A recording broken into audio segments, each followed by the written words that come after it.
most important things that you could ever do. And they know. Some days I'm more wolf than woman, and I'm still learning how to stop apologizing for my wild.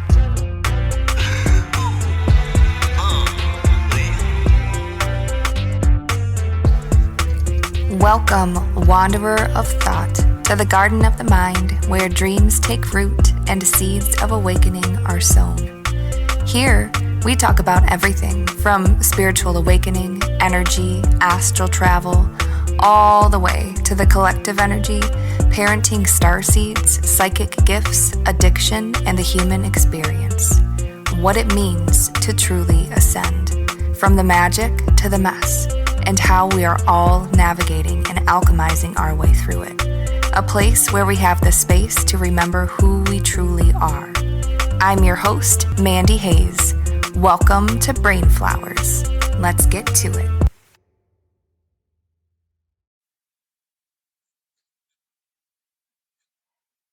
Hello, my friends, and welcome to another episode of Brain Flowers. So, in this episode, I'm going to pick right up where I left off with my spiritual awakening journey. So this would be part 2. So there were many instances that I could not explain until I got older and I learned about out-of-body experiences or astral projection.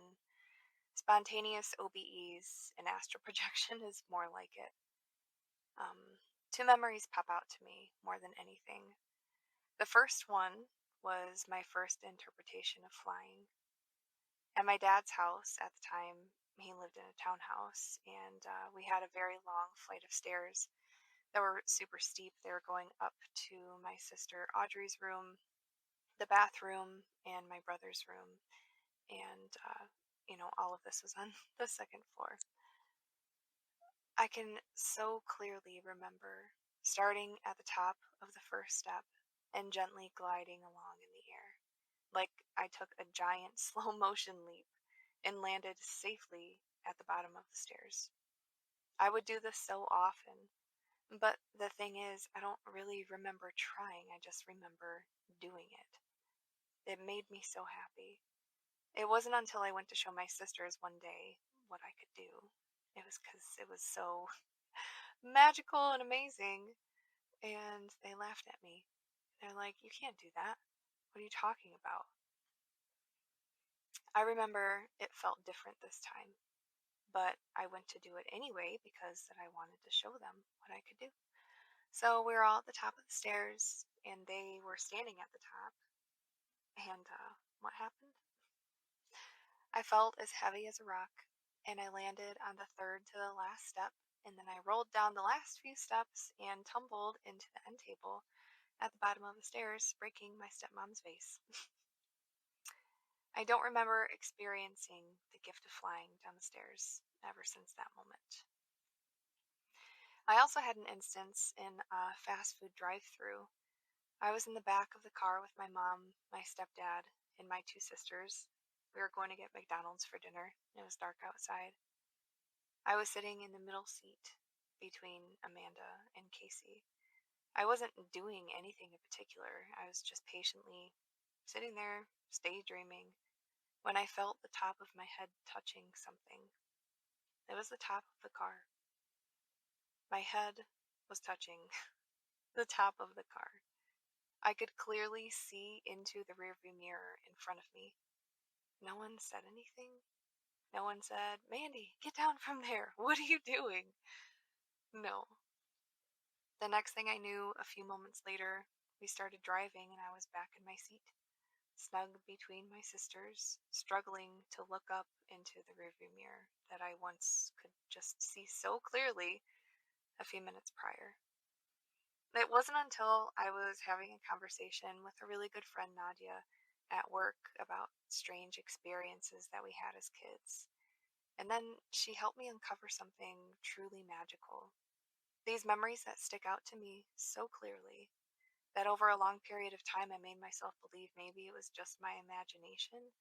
She said, "What if you were having a spontaneous out-of-body experience? That happens to a lot of kids. My physical body was walking down the stairs, but the experience I was having was that of flight. My awareness, my consciousness, was actually leaving my body, and I was floating gently down the stairs and landing back in my body. The more I started to learn about other mediums, intuitives, psychics, and healers' experiences growing up, the more my life and my experiences started to make some sense, and the more validation I received. So throughout my life, there were different instances that all pointed to the same feeling. There is so much more than what we see. It's trying to reach out to me. It's trying to help me see. But with being human, there comes growing up. And I grew up very fast. Friends were no longer interested in magic. Soon makeup and boys and cigarettes became my new normal. I spent a lot of my teenage years trying to play catch up with everyone around me. My friends were getting drunk and sneaking out all the time. I wanted nothing more than to just be with them, to have fun memories together that bonded us like keeping a dark secret. But that was a cycle that I started, and I've had a very hard time breaking that cycle throughout my life. Always having a fear of being left out, abandoned. I was tired of being the weird one. I was tired of being the girl who was not seen, so I did what I knew best. I chased. I took all of these instances, all of this knowing, and I shoved it into a suitcase, into the trunk of my metaphorical car. I closed the trunk door and I locked it shut, not realizing that it would make for a very noisy and disruptive cargo on my teenage journey. It all started to come back not long after I turned 14. The first time I had ever experienced disassociation, or as I like to call it, a very sober ego death. I was at the park in Warren with my then boyfriend Chris, who is my oldest son's dad. I was sitting on a park picnic table, talking.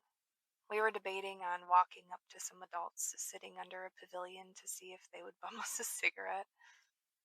As we were sitting there, talking about our next move, I felt unexpectedly so aware. Aware of where I was sitting, aware of all of the animals, all of the sounds that the birds and the squirrels were making around me. The colors became so much more vibrant all around me. The leaves were so full and bright and green.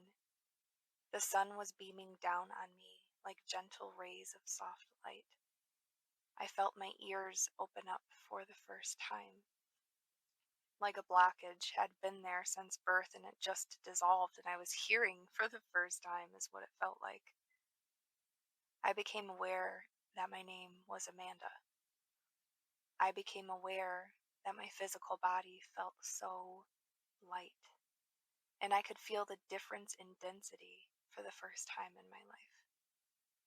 I remember putting my hands out in front of my body and looking down at them and thinking in a panic, these don't feel like my hands.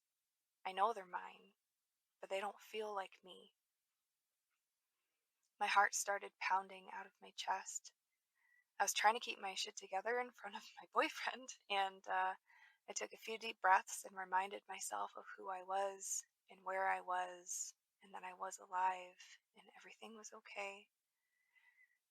The awareness started to lessen, and I spent the rest of the day and many years randomly feeling just that, in a sort of dazed, disconnected bubble. I've had moments like this throughout my life, and I still do. Around that same time, I started very slightly to see what I now know to be energy. The first time, I was hanging out with my friend Katie in her basement. Her basement was her older brother Matt's bedroom. Her, Brittany, and we would hang out down there on the weekends when he was hanging out with his friends, and we'd have our own little parties filled with Fago and chips and candy, and her mama Rita would buy us movies. We would stay up forever, all hours of the morning, and sleep all day. And on one of these occasions, Katie and I were laying down on her brother's bed looking up at the ceiling, and we were talking. And I don't remember how it happened exactly, but I started to see swarms of what I thought at the time were gnats on her ceiling. I was so freaked out that these bugs just appeared out of nowhere, and there were so many of them. I said, Katie, Katie, do you see that? Do you see all of those gnats up there? She said, yes. I don't know if she was just trying to be nice or if she actually did see them, but we both laughed and we just laid there staring at the ceiling until we decided to go upstairs. I totally forgot about that memory until now. Looking back, I now know that those were not gnats. That was energy. Tiny energy particles bouncing off of each other in every single direction, all over. It looks like static almost. There's been quite a few times over the years that I've thought it was raining outside on a cloudy day because the energy is so thick it looked like raindrops. The first time it really became noticeable to me, I was at my brother Alex's apartment. I would always go to his apartment in my teenage years. That was my grounding space. Sitting on the front steps of the building, I was on the phone with my stepdad asking some questions about my childhood, remembering how my sweet older sister Casey mentioned to me that my dad knew that he was not my biological dad. Well, during this time, a whole can of unnecessary beans was spilled and hurled a big chunk of my reality out into the stratosphere. So it's hard to say if it's what I thought was clarity then that brought this clarity to the film over my eyes, or maybe it was just the time period of being 16. But while I was sitting there outside talking to him, staring up into the sky, I started to see these tiny, translucent globules of light just floating around in the sky, like billions of them, bouncing off of each other and moving on to the next spot. They were in every single part of the sky, as far as my vision could see. I tried rubbing my eyes. I blinked. I was really confused. The frame of reference I had from my childhood with the Mike and Ikes and the Nat experience I had with Katie didn't even cross my mind at all. I just thought, what the hell am I seeing? I got off the phone with Raj, and with that, I just kind of forgot about it. It gets a bit turbulent from here for the next decade or so, so hold on to your hats, ladies and gentlemen, because I'm about to take you down a rabbit hole that was and is my life. Although, since all of this started, I feel like I've lived 4 very different lifetimes, each with an abrupt end, coming out a completely different person. But I wouldn't change a single moment because it all, just like everything in life, served a much greater purpose. When I was just turned 14, or at the end of my 13th year, I started dating a boy named Chris. I was head over heels for him. I would have done anything for this guy. And we had a very back and forth relationship. I was coming from a very wounded place of not feeling like I was enough and, needing to have that outside validation from someone.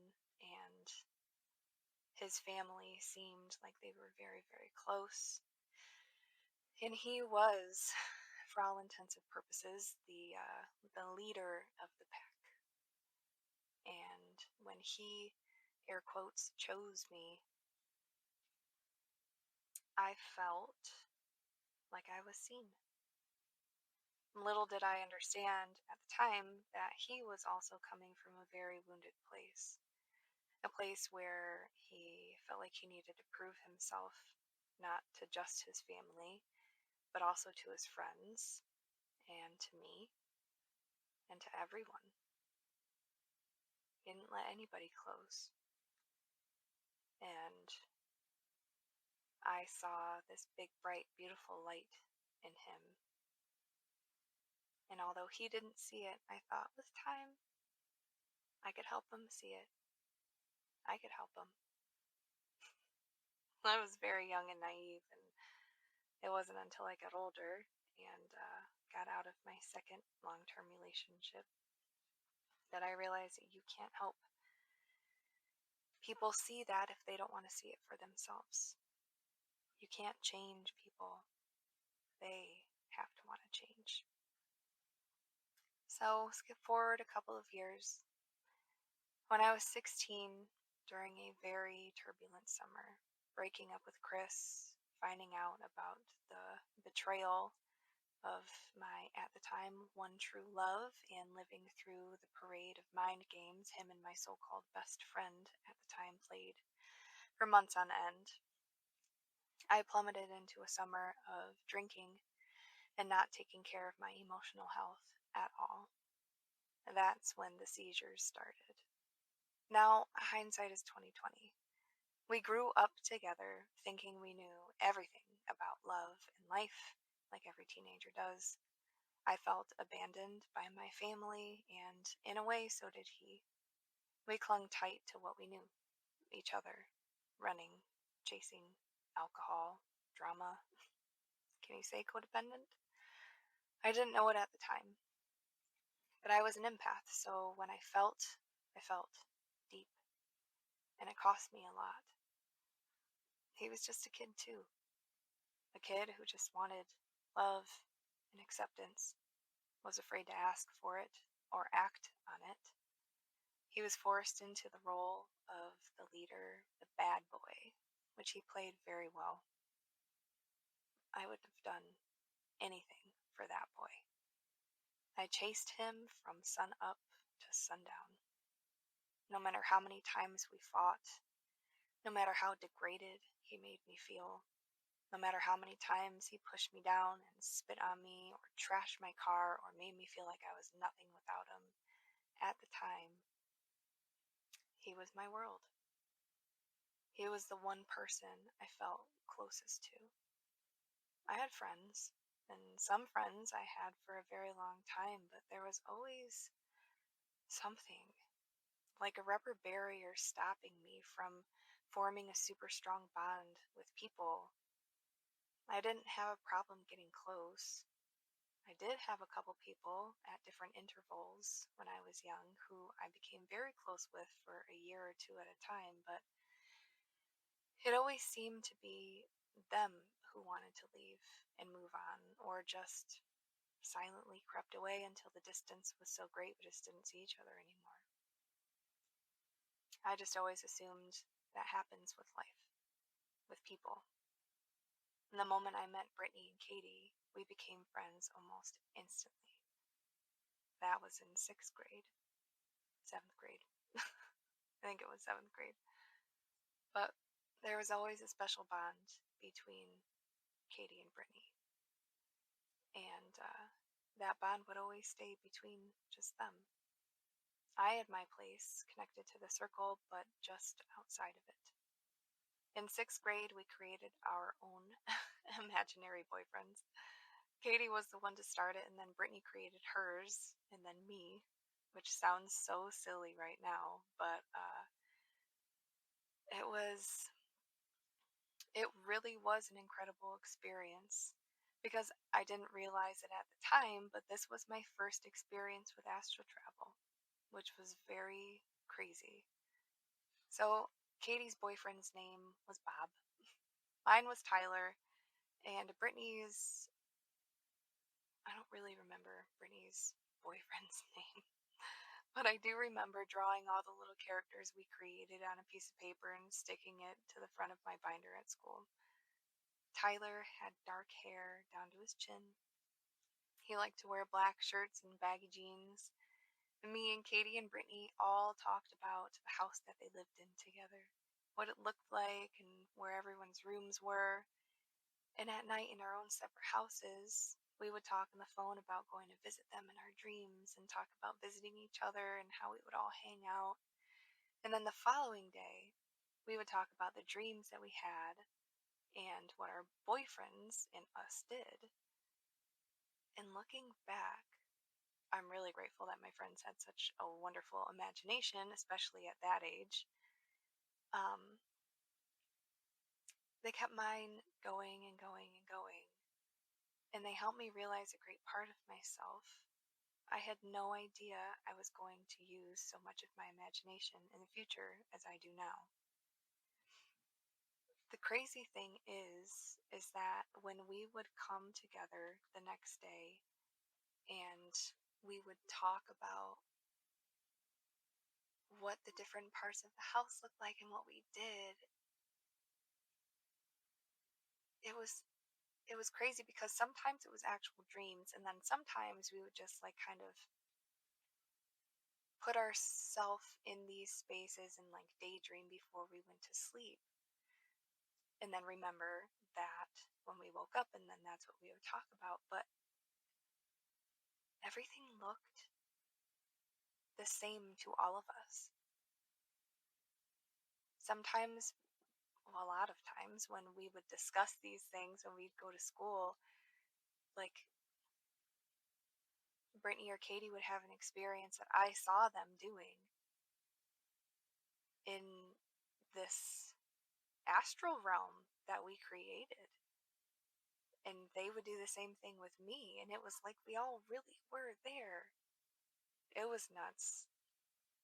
That was my first ever experience with what I guess you could call astral travel. It was pretty nuts. I even very specifically remember this one time I was feeling super alone, and I was laying on the floor in my bedroom upstairs, and I had like one of those big giant wooden box TVs that was sitting on the floor, and it had like the speaker on the side with the knobby dial thing for the channels and whatever. It was so cool. I still wish I had that. But I was feeling really down and super alone. And in that relationship with Katie and Brittany, although it was really, really beautiful, it was also super cliquey. And, I knew that they had a really great bond. They were best friends before we even met. So sometimes it was like they'd be hanging out doing their thing, not even, tell me or invite me. Plus, they lived, a distance away, and I lived all the way in Ferndale. And, anyways, this day I was feeling particularly just down and alone. And I remember laying there on the floor with the TV on in the dark, and I wanted so badly to feel held, just cuddled, just held. And I thought about my air quotes imaginary boyfriend, Tyler, laying behind me, and I felt it. All of a sudden, it was like the fabric of my clothes gently pushed against my skin, and I felt warmth on my back, and it felt like an arm was gently placed over my arm. And I could put myself right back there in that moment. Like it was so there. It happened. It was wild. And I'm really, really grateful for the imagination that was still instilled in me by these two friends that I had. It was pretty amazing and very, very unheard of, especially nowadays. At that time, my mom and I didn't really have a relationship. That's why, like, it wasn't good or bad, it just wasn't really there. My sister Casey, she was in and out of jail or living in Tennessee with my dad as I got older. My brothers and sisters moved down to Tennessee with my dad and the rest of his side of the family. So Chris was my person. I always saw the bright light shining inside of him, with his crooked smile and his one dimple, with the long brown hair that he had to shake out of his beautiful blue eyes. I felt in my heart, if I could get him out of here, if I could show him so much love, he would be all filled up. Things would have no choice but to change for the better, and we can live happily ever after and be each other's best friends. The end. That's absolutely not how that happened. There are no bad guys here, just lessons to be learned for the both of us. Life is one tough mother, relentless at times, constantly showing you whatever you are putting out there, whether it's good or bad. Proof of my deepest belief. There is no bias, just truth. I didn't think or feel that I was worthy of love. So what did I get? I didn't even know what love really felt like. Just longing and a deep, deep desire within to feel wanted by someone. He has since changed a little bit, and actually after 12 years sent me a message apologizing to me for treating me so badly when we were kids. It was very unexpected, unprovoked, and it helped heal a part of me that I forgot was broken. So now we'll get back to the seizure part. I remember the first time that it happened. I was with my friend Brittany hanging out with her stepdad and his friends. They were passing around a joint and everyone was hitting it, and I'd smoked at the time, so it wasn't a big deal. Me and Brittany were standing in the kitchen talking while they were over in the living room sitting and hanging out. Suddenly, I felt like I was going to faint. I heard this high-pitched ringing in my ears, and my first instinct was to book it straight out of the front door and try to get to my car. And as I went to open up the door to run outside, before anyone knew what was happening to me, everything went completely black. I woke up on the couch to a woman standing over me, slapping me in the face. Apparently, this was the only way she knew how to get me to come to. It worked, so I couldn't be mad at her. Brittany's stepdad was so scared. I've been smoking pot for years, so it wasn't something to be expected. I had no idea what was happening. He said, "I caught you falling down the stairs outside. I went to pick you up and you were stiff as a board and shaking. Has this ever happened to you before?" I said, "No." I was really scared. I was pale. I felt weak. My body felt like it was hit by a Mack truck. Her stepdad drove my '85 Suburban back to their house, where I stayed until the next day. I told my mom what happened. She was away on a work thing and wouldn't be home until a few days later. All I could chalk it up to was stress. At the time, that summer was so incredibly turbulent. I was so stressed out. Honestly, the only thing that I really cared or paid much attention to was everything that was going on with me and Chris, and it felt like my whole world was falling apart.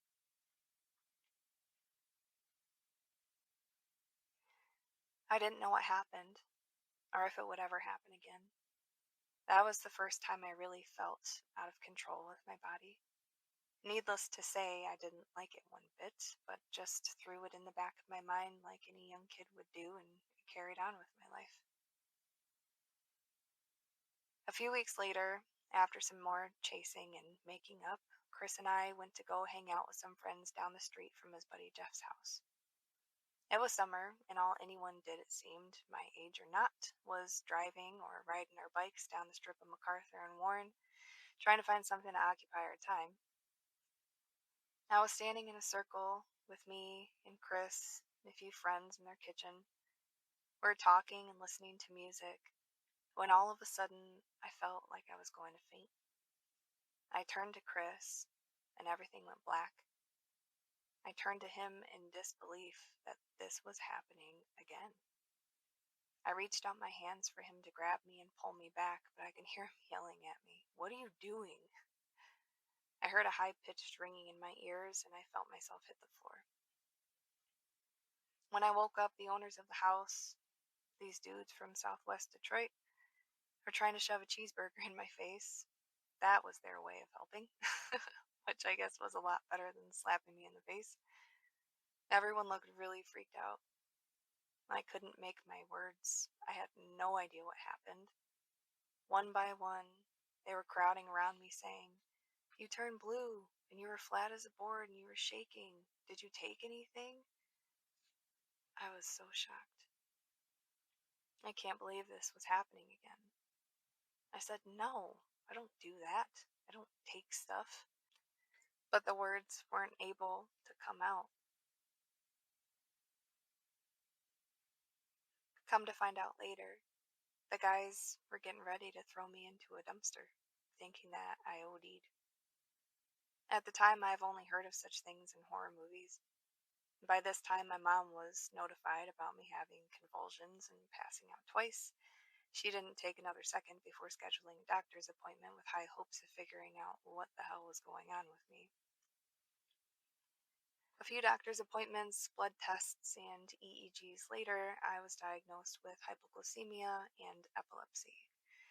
From what I can remember, I was put on Trileptal, told to take this pill twice a day and see how it went. I never trusted doctors, and I've only heard of the medication from a movie I watched once called The Exorcism of Emily Rose, so I never ended up taking them. I just kept the bottle as a just in case kind of a thing, but I guess I didn't realize at the time that's not how seizure medication works. Eventually, I did end up seeing another neurologist before I got kicked off my mom's insurance, and they put me on Dilantin, which again, I didn't take, but kept with me as a just in caseies kind of a thing. Looking back, I guess I didn't take any of the medication because I had a lot of worries. I didn't want to be stuck on taking pills every day for the rest of my life, and I felt like I didn't know what was going on. But I felt like it was something a lot deeper than just a seizure. At the time, I had lost about 10 or 15 pounds. I had bruises all over me, and yeah, it was just a really, really weird time. Chris and I stayed together and got stronger in our relationship after that summer. That relationship was filled with so many lessons.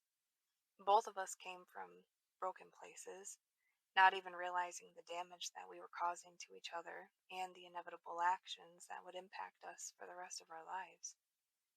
I chased that boy everywhere. It was one of the deepest, most passion-filled and volatile relationships I thought I would ever have. Little did I realize, history always repeats itself if you don't learn your lesson the first time. I ended up getting pregnant at age 17. I moved in with his parents in Warren. I did end up graduating as a promise to myself, and Christopher Tyler was born right on time. I went into labor on my due date. I was only in labor for a few hours. I received an epidural, and 3 pushes later, he was out. Seeing his beautiful eyes for the first time was like nothing I had ever experienced. I knew from that moment on everything was going to change. He pulled our whole family so close together. Everything was about that boy. I was so young and I had no idea what I was doing. As the arguments between me and Chris got worse, I started changing. The "I want to live up to what you want me to be" veil fell to the ground. And when it fell, it made a loud bang that annoyed him to the core. I was drawn to psychic readings, crystals, and learning about meditation more and more, getting back to my old self, my true self that I abandoned so long ago. Once I really started to feel my heart opening up to who I would become more and more, I started to feel the pulls and subtle nudges that I didn't acknowledge before. I remember sitting on the floor in my bedroom, going through baby clothes with the TV on in the background. MTV was on at the time, and I guess they were doing some sort of documentary or rock legend clip on Nirvana. At the time, I didn't know who Nirvana was. Not the name, anyway. I knew the music from listening to the riff in the car with my stepdad on the way home from school. Smells Like Teen Spirit and In Bloom, but I didn't know who sang the songs. I turned when I heard the familiar tune, and then I saw his face. Kurt Cobain. My heart ached. It was the strangest thing I had ever felt in my life. I was thinking, who is this person? I felt like I knew him from somewhere. He felt so familiar to me in a way that I couldn't explain. From that moment on, I heard Nirvana on the radio more times in that 1 year than I had in my entire life. Whenever I heard the songs, it felt like someone was calling out to me. Coincidentally, in that same time frame, I started to find guitar picks everywhere. Guitar picks! Really, like legit guitar picks.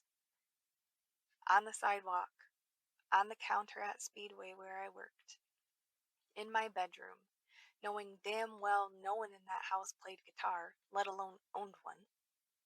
It was magical. It was like my own secret that I could keep to myself. My own little slice of magic every time I saw one. The more I acknowledged it as a sign, the more guitar picks I found. In this magical time, I met two people, two very, very gifted intuitive mediums that I would later call my friends. The first one was Rod. My Aunt Sherry and my cousin Amanda took me to get a psychic reading when I was 18. I was so excited. I had never had an actual reading before, and I was beyond prepared. With a notebook in one hand filled with questions and drawings, I stepped into his office in downtown Lapeer. It started out pretty normal, I guess I could say now. I remember the first thing he ever said to me. "You carry your aura in your wings, you know." I said, "My wings?" He said, "Yeah. You've lived many lifetimes before. You're a celestial being here. You're here to help others." I couldn't believe it. Me? Right? I was so thrilled to hear those words. I had always had fantasies of me having superpowers and being able to fly and create healing herbs out of my garden in the backyard of my imaginary cottage in the woods. But me, like Mandy, no, it was wild. He talked about a woman who was with me from England.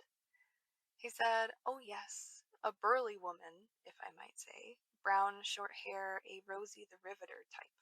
Her name is Rose, and she is helping you open up. She's helping you with your gifts." I said, "My gifts?" He's like, "Yeah." He said, "Do you have very vivid dreams? Do your hands get really hot? I can feel your healing energy from here. You're not even trying. Where are your hands right now?" So I looked down, and they were palm up, sitting on my lap. He continued, "I'm sick. You're trying to help me. It's natural. Let it happen." He looked down at my journal that was laying up open on the table. There were eyes drawn all over it in many different ways. "Intuitives love to draw eyes. They are the window to the soul, you know," is what he said. I don't remember much about that day except for those words now, 15 years later. This conversation gave me the boost that I needed to continue on my path down the rabbit hole, and now I had a guide, and her name was Rose. Many small things happened leading up to the months where Chris and I got our own townhouse in Lapeer. Random objects being gently tossed to my feet out of nowhere, including a very expensive camera and a dirt bike number plate, which freaked me out. My friend Rachel and I would get together and spend hours playing with my tarot deck that I pulled out of my old bag of things. The tarot deck that I got when I was just 11 years old from Barnes & Noble. I loved it so much and tucked it away for so many years. She helped me build a lot of confidence in myself with reading them. I remember one encounter that still gives me chills to this day.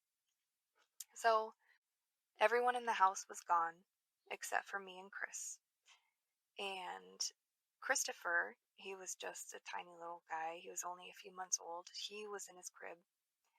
Chris and I were watching a movie in the living room, and it was late at night. Christopher's crib was in our bedroom. The living room is right next to our bedroom.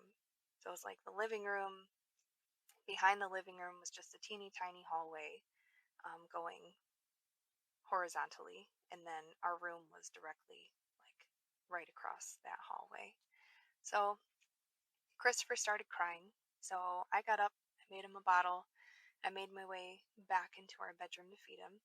All of the lights were off in the house except for the hall light. So the hall light was the only thing that was dividing the bedroom where I was and the living room where Chris was. He was sitting on the couch. I was leaning over the crib, holding the bottle for Christopher to eat until he went back to sleep. I look over and I see Chris's silhouette standing in the doorway. So I start a conversation, glancing back and forth between Christopher and Chris periodically. In mid-sentence, I look over and Chris is gone. So I finished up with Christopher's bottle a few short minutes later, and I headed into the living room, and I was irritated. And I said, "Chris, what the hell? I was just talking to you, and you just walked away from me and didn't even say anything." He looked at me like I was crazy. He said, "What?" He said, "I've been sitting here the whole time waiting for you. What are you talking about?" I didn't know what to say. What did I just see? Who did I just see? I was panicked and curious. Is my imagination that strong? Second guessing myself, I just dropped the subject and we continued to watch the movie. All through Christopher's first year of life, we woke up in the middle of the night to terrifying screams. Christopher, at 5 and 6 months old, would crawl out of his crib to a random corner of the house and start screaming bloody murder. We would wake up in a panic and search the house looking for him, and when we found him, Christopher looked so terrified. I'd approach him with my arms out, ready to cuddle him up. It was like he was looking straight through me, like he didn't even see me. Those nights were the worst. Nothing could calm him down. Arms and body flailing about like his nightmares were present right in the room. It was terrifying as a parent, not knowing what was wrong and not being able to calm him down. Eventually, after a while, he would hyperventilate until we'd get him to come to. It was like coaxing a child back into this reality from a hell that only he could see. This lasted until he was about a year old. It wasn't until I was 18 and we had finally moved into our townhouse that I came across some gifts left by my second guide. We grabbed our first bit of furniture to move into our first home. Keys in hand, excited as can be, unlocking the front door for the first time. And there on the floor, right in front of the door, was a guitar pick. Perfect. Just sitting there. We moved the furniture in, and I quickly ran back to pick it up and shove it in my pocket. It was so full of energy, I just knew this was a sign. A few short months later, another close friend of Chris's named Tasha was on the phone with me, ranting about this wonderful medium she had just had a reading with. She insisted that I give her a call. Her name was Kim. Without hesitation, I got a hold of her right away. I didn't know if I could afford her services at the time. I was just asking about how much she charged and when I could make an appointment. From what I can remember, we started the reading right there on the phone. She was so kind and so full of love. She went right into telling me I was intuitive. She said there was a woman who was with me, helping me understand my gifts. When she was describing me the information that this guide was bringing to her, she said, "I smell roses.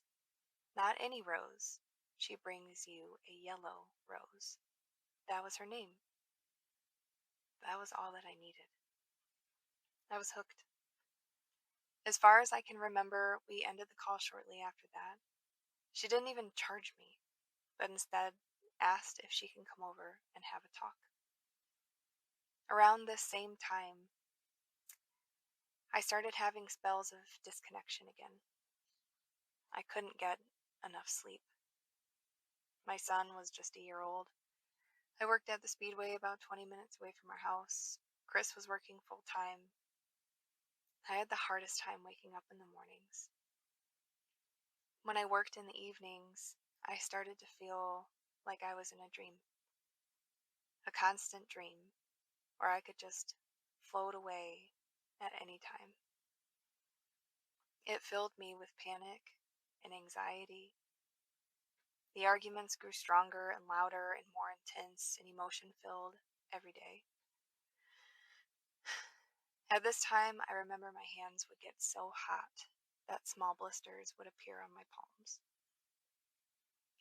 One particular night, I was at work. I called Chris and told him that I was really scared. I felt like I was in a dream. I felt so disconnected. I was full of anxiety. I called my friend Monica and asked if she can come up and stay with me until I closed. I took 2 of the Dilantin that I had, which I hadn't done in a really long time. I closed up, I drove home, ate, and went to bed. We made the decision to go to the hospital the next day. The time came, we dropped Christopher off with his grandpa and grandma, and we went to St. John Hospital in Warren, where Christopher was born. I told the doctors what was going on with me. They ran me through an MRI, and when I came out, the nurse asked, "So you had a seizure today?" I said, "No, I didn't have a seizure today." She told me I had some very new scar tissue on my brain. That to her meant there was recent seizure activity. I was shocked. As I was pushed down in my room, Chris met me, and we settled in, not knowing how long or short our stay would be. I didn't know what was going on. I was just happy that he was there with me. I knew he wasn't happy to be there, but the fact that he believed me enough about what was going on and drove me down and stayed with me meant a lot. The doctor came in and asked me about my medication that I was prescribed. So I showed him the bottle of Dilantin that I kept in my purse. It was full. I said, "I don't take these though. I keep them just in case I need them." He asked, "Well, why haven't you taken any recently?" I said, "Because I didn't think I was having seizures." He walked out. Moments later, a nurse came in with an IV bag. She said, "We're going to give you Dilantin through this IV. It should help stop seizure activity." I tried to tell her again I hadn't taken any of the medicine that I was prescribed. She said, "Don't worry, just lay back and relax." Within minutes, my head was spinning like a top. I felt so dizzy. All of a sudden, the ringing in my ears started, and I was so scared. I don't remember much after that except me telling the nurse I felt like I was going to have a seizure or faint. She just said, "No, you're not. The medication won't let that happen." Oh my God. I felt like no one was listening to me. I didn't go to the hospital to get drugs. I just wanted someone to let me know what the fuck was going on with me. I don't remember leaving or getting Christopher. All I remember was on the way home feeling so disappointed and disoriented. I remember hearing loud sirens going off, asking Chris to pull over. There was nothing there. Eventually, we made it back to the house. We moved the mattress upstairs from our bedroom down to the living room so I could sleep without having to go up the stairs. I fell asleep for 3 days. I lost my job. It seems like things only got worse and nothing changed at all. In a fear that I was having seizures in my sleep, my mom took me to a neurologist's office, and that's where I met Dr. Ceci. The first time sitting in the waiting room at her office, I was drawn to this picture of what seemed to be an Egyptian goddess of some sort on her wall. I didn't know much about Egyptian mythology, but then again, when someone or something wants to reach out to you, the knowledge finds you, right? So, staring at the picture, the name Hathor came to me. I didn't think much of it, but I wrote it down in my journal anyway to store away for later thought. And at the time, I kept a journal very consistently about everything: the guitar picks, the seizure episodes that I was having, the feeling like I was in a constant dream, what I ate that day, all of the things, just to try to figure out myself, like, what the fuck was going on. So I told Dr. Ceci about what was going on. She ordered me a sleep test study. There was a sleep test study in a couple of weeks to see if I had sleep apnea or if it was something else, and to keep a journal of how I felt throughout that time to see if anything pointed to seizure activity. So a few days later, Kim came over for the first time. She read me like an open book, so fluidly. She began by telling me about the problems that I've been having with my health. She said, my body is so stressed out when I fall asleep, I leave. My spirit doesn't want to come back to this, and that's why I have such a hard time waking up in the morning. Well, that made sense to me. She talked to me about meditation and astral projection. I wanted to ask her, and this sounds so crazy, with everything that was happening, with the seeing that man standing in the doorway, to the feeling that I had when I first saw Kurt Cobain's face, to the guitar picks, to all of the things. I wanted to ask her so badly if Kurt Cobain was a guide of mine, but I was so embarrassed. What are the fucking chances, right? Who was I to even think I had a close connection to this amazing man? But I had to ask. I had to know for sure if I was just crazy. I had to know if it was all in my mind, or if it was, in fact, true, that I was having such powerful feelings whenever I heard his voice or saw his face, for a reason. What was this? And if not him, then who was leaving me guitar picks and playing Nirvana on the radio whenever I felt sad or having a moment of doubt? I just had to know what was going on. So I asked, Kim, is there a man around me? A young man? Someone who was possibly in a band that had passed away? She said, yeah, there is actually. He's standing behind everyone in the back. He's letting other people come forward. He's not trying to draw attention to himself. But he is showing himself holding a guitar. My heart jumped. She said, he died suddenly. I see a blow to his head. He's saying something now. I'm sorry.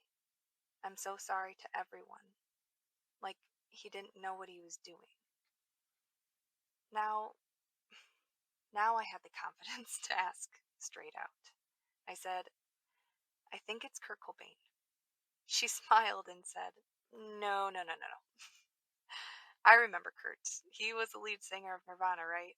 He had long blonde hair. This guy, who I'm looking at, he has dark hair, almost black. It's a little bit longer than his chin. As I sat there in anticipation, waiting for her response, my heart did the fastest dip and rise again, like the quickest roller coaster ride I have ever been on in my life. I pulled out my journal on the table and showed her a picture of Kurt Cobain that I pasted in there a few weeks prior. The picture was taken the year that I was born, in 1991. It showed Kurt with long black hair smoking a cigarette. She gasped. Oh my God, that's him. That's him. I felt tears well up in my eyes, and my heart open up like 1,000 suns just rise and set all at once. It was him. My feelings were right. Validation, and on top of that, wow. Wow. She continued to say, oh, he is showing me him and you together in Egypt. You are a hot and powerful couple. He's showing me many past lives where you both were together. I said, well, why aren't we together now? That just doesn't make any sense. Why am I going through all of this alone? She said, he says, you both went through so many lives together. You wanted to see what it was like apart. You needed to experience life separately so you could grow by the lessons you chose to learn on your own. But you both would always know there was someone, the other half of you, helping along in spirit. You're never alone. Not really. He shows you that he's here by messing with the electronics. He loves playing with the lights. He loves you dearly, and he will always be here for you. Christopher, my son, started rocking as fast as he could in his little rocking horse. She laughed. She said, you will always be loved in this life, and you will never be alone. She nodded towards Christopher. They will always show you signs if you ask. With that, Chris walked in the door from work. She could tell I started to feel anxious and embarrassed, and I didn't want him to know why she was there or what she did. I knew the laughing and pointing and all of the crap would start, so with that, she got up, she gave me a hug, said goodbye. Chris went upstairs to take a shower, leaving me and Christopher alone in the living room. Christopher had a little giraffe walking toy that was filled with like light up knobs and push buttons that sang when you pressed them. It was sitting in the middle of the living room. I put on a movie for Christopher as I sat down on the couch across from him, trying my best to soak in everything that Kim had told me. I closed my eyes for a moment and took a deep breath, realizing the magic had left with her and I was back in my normal, heavy life. As I took another deep breath to clear my mind, all of a sudden, I smelled something so out of the ordinary. I smelled roses, a beautiful burst of roses. As I opened my eyes, with tears welling up, Christopher's walk-along giraffe started to play music all by itself, as if both of my guides felt my sadness creeping in and they gave me a short and sweet symphony of input in that single moment. My heart started racing. I finally felt with all of my being. It was all true. I wasn't alone. In fact, I was surrounded by people that loved me, even if I couldn't see them. And the crazy part is, it wasn't until a couple years after that I put two and two together that my make-believe boyfriend that I had with my friends in 6th grade was in fact Kurt. In the weeks leading up to the sleep test study, when I was at home with Christopher during his naps, I was practicing astral projection. When I focused on my breath, after a while I would start to feel the tingles like vibrations starting in the center of my chest, making its way like a ripple outwards. I would feel the vibration starting in my teeth. That would soon encompass my whole face. At times, I would get a distinct, loud bang in my ears, just for a second. It sounded like the noise that an amp would make when you take the jack to a guitar out of it really quick, deep and loud. I could never tell if it was only in my mind or if it was outside of myself. It would wake me up with a start, and at that moment I didn't know if I was coming or going. The more I kept practicing, the more I started to hear voices while I was practicing. It wasn't consistent, but it was loud and quick. Amanda, I would hear in my ear. As soon as I realized what I was hearing, the trance would break, and I would be back in my body. None of it made any sense to me. I didn't know if the places that I went when I left or when I let go were real places or just a dream. One time, this little girl showed me a house where she used to live.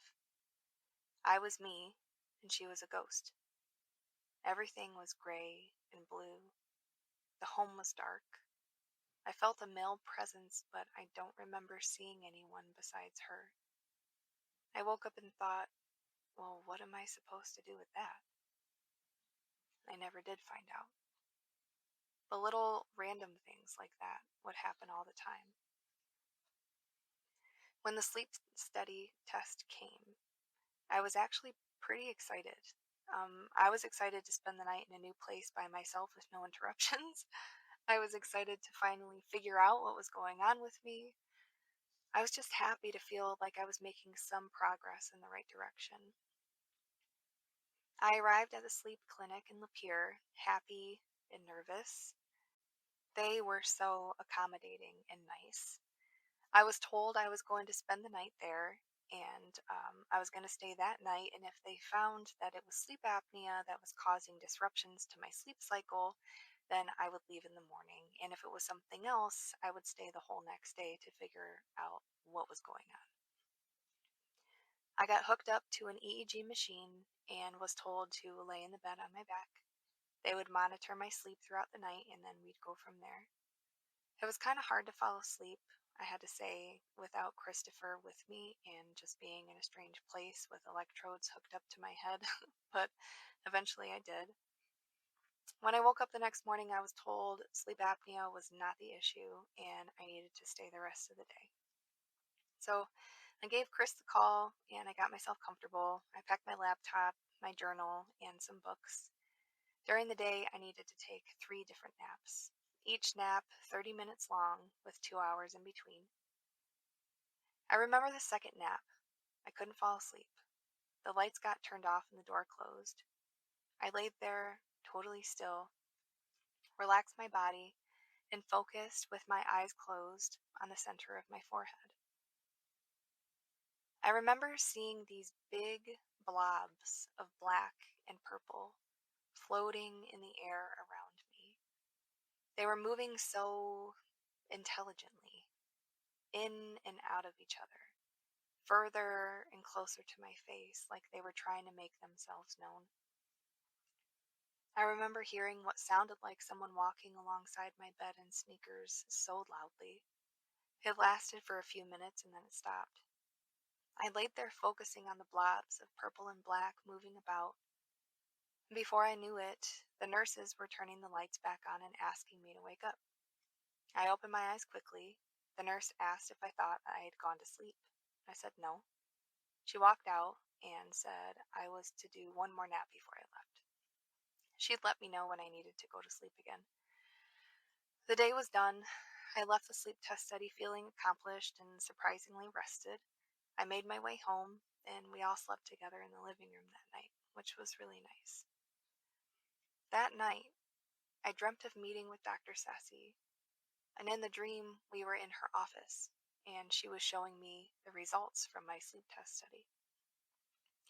She was showing me these pictures that were taken inside of my room. They caught on film my spirit leaving my body and just hovering over myself. Of course, I didn't have the expectations of actually receiving this information from Dr. Ceci when I woke up, but I was very surprised to say the least. It was like my spirit was grabbing for some type of explanation that would be better than your brain is sick. When I did get the results back from Dr. Ceci a few days later, she said I was diagnosed with narcolepsy. She said the results stated that during the naps, I fell asleep within 5 minutes of closing my eyes. During each nap, I hit REM sleep between 7 to 9 minutes and stayed there for a significant amount of time. This was very strange to me because I knew I wasn't sleeping. I was only daydreaming. I was in control, and most of the time I wasn't doing anything but paying attention to the blobs of color floating around behind my eyelids. Later, I was prescribed the anti-seizure medication Keppra, which I did take twice a day for a long while. I was just over feeling out of control with my energy and my body and my mind. And eventually, I would stop taking anti-seizure medication altogether, but needless to say, it did not help my particular situation at all, but that's for later. In July of 2011, Chris and I split up. The fighting had gotten significantly worse. I did not want Christopher to grow up thinking this was how life was supposed to be. It was a very, very turbulent breakup. We were both so young. Both of us had so much pain and lack of communication skills. The way we were, it would never have worked together, unfortunately.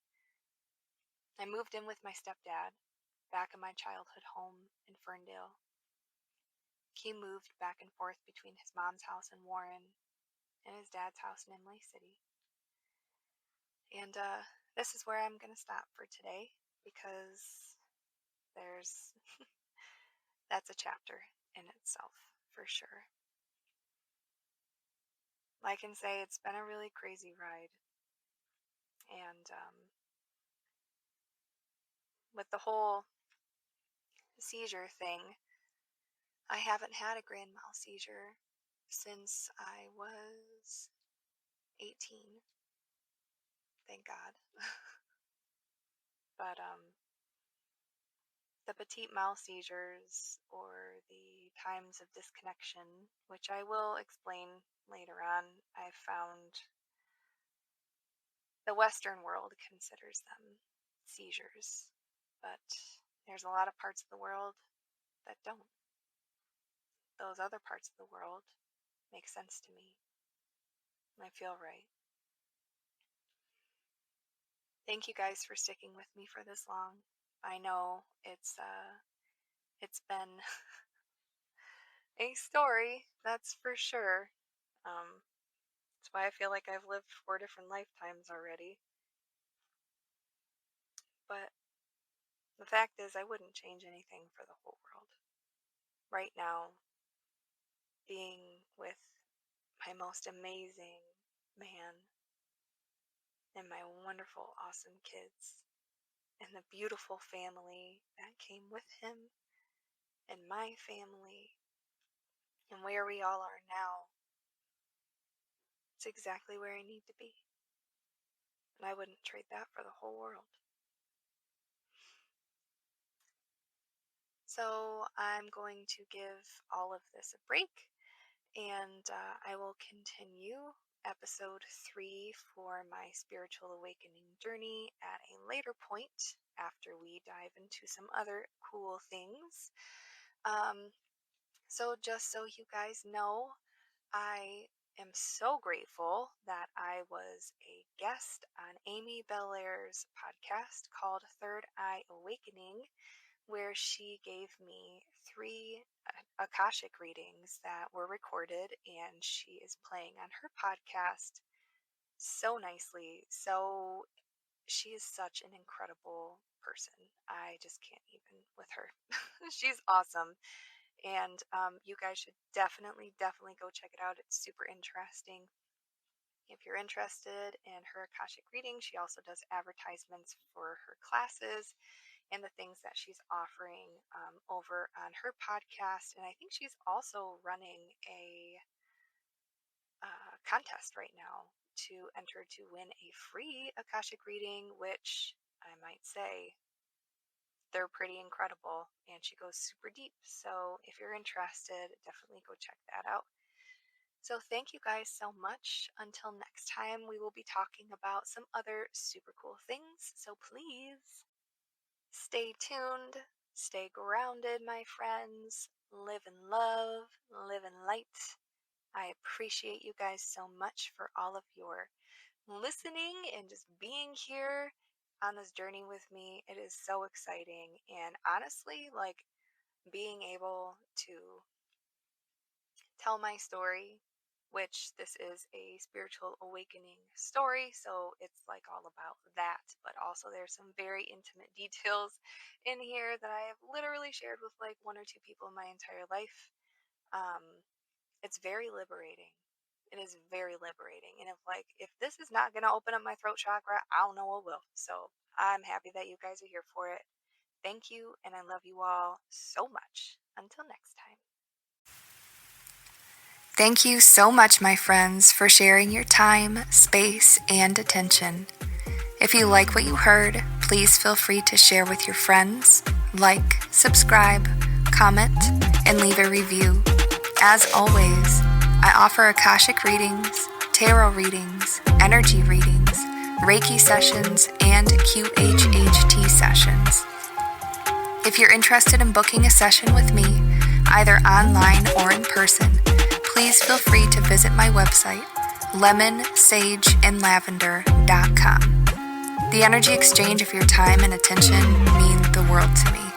Thank you, thank you, thank you. And as always, I root myself in wonder. I open myself to bloom. I trust the journey of thought. Now get out there and blossom, my friend.